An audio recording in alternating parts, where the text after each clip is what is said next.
Por que esse escândalo tão grande agora do INSS envolvendo a igreja? Aí você está se perguntando agora, mas por que a igreja nesse negócio aí? Porque a igreja começou a sua administração no Brasil de forma errada. Talvez mundialmente também, né? A igreja prega uma coisa contrária, paralela à palavra verdadeira, que é a palavra de Cristo. Olha, são 66 livros da Bíblia, 31.173 versículos, e você não vai encontrar um versículo sequer que Jesus manda alguém entregar dízimo. O segundo pregador depois de Cristo foi Paulo. Não existe uma pregação de Paulo falando ou mandando alguém entregar dízimo.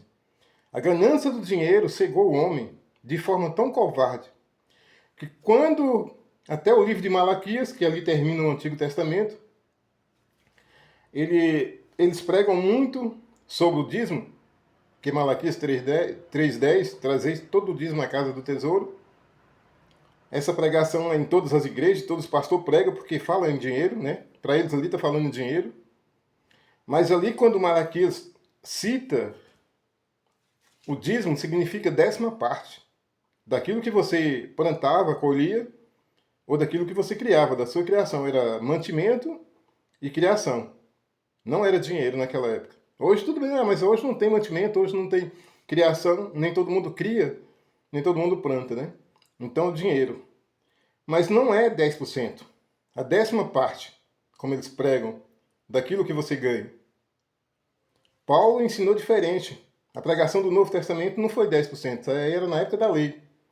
No Novo Testamento, Paulo fala que cada um deve contribuir segundo propôs Deus no seu coração, não com tristeza e nem por necessidade da obra. Não é porque alguém fala assim, olha, eu tenho que construir uma igreja, eu tenho que comprar um carro para a igreja que você deve ajudar. Não é dessa forma.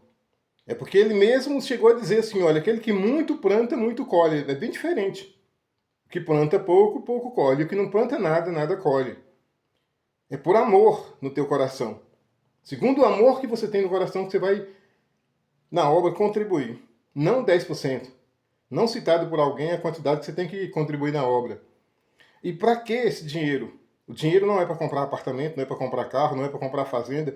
O dinheiro é para manutenção da igreja, ao cuidado dos pobres. Olha que Jesus falava muito sobre o pobre, né? Comida aos pobres, aos necessitados, filhos órfãos e viúva e estrangeiros. São pessoas que chegam de um outro lado ou de uma outra terra, para a nossa cidade. E deve ser apoiado não pelo presidente, não pelos deputados, mas sim pela própria igreja. A igreja que devia fazer esse papel aqui. A preocupação de Jesus é tão grande com o pobre que em Mateus 25, versículo 37 ao 40, ele fala assim, eu tive fome e não me desse comida. Tive sede e não me desse água. Eu estava nu e não me desse roupa para que pudesse me vestir. Estava no hospital e não fosse me ver. Quando eu estava na cadeia, não fosse me visitar. E alguém pode falar, eu morei no Brasil tanto tempo, não vi que o Senhor passou por essa situação.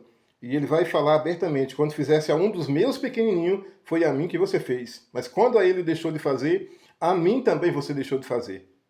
Quantas pessoas, você que aí, de repente tem dado até um dízimo alto na igreja, para se apresentar ali, ter o teu nome escrito no mural daquele, de uma grande igreja, como um grande dizimista, mas pessoas têm ido à tua porta pedir comida.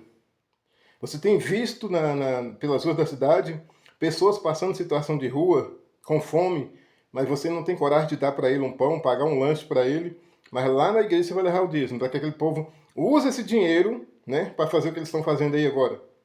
Para eles comprarem um carrão, para eles comprarem fazenda, para eles comprarem apartamentos, mais imóveis.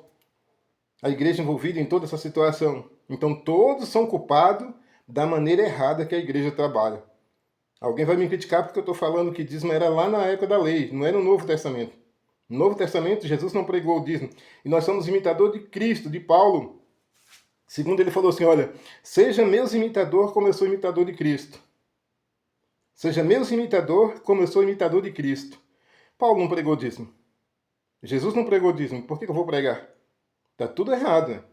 Cada um deve contribuir segundo propor Deus no teu coração. Não precisa ninguém saber. Não precisa ninguém chegar em mim e estipular a quantidade que eu tenho que contribuir na igreja.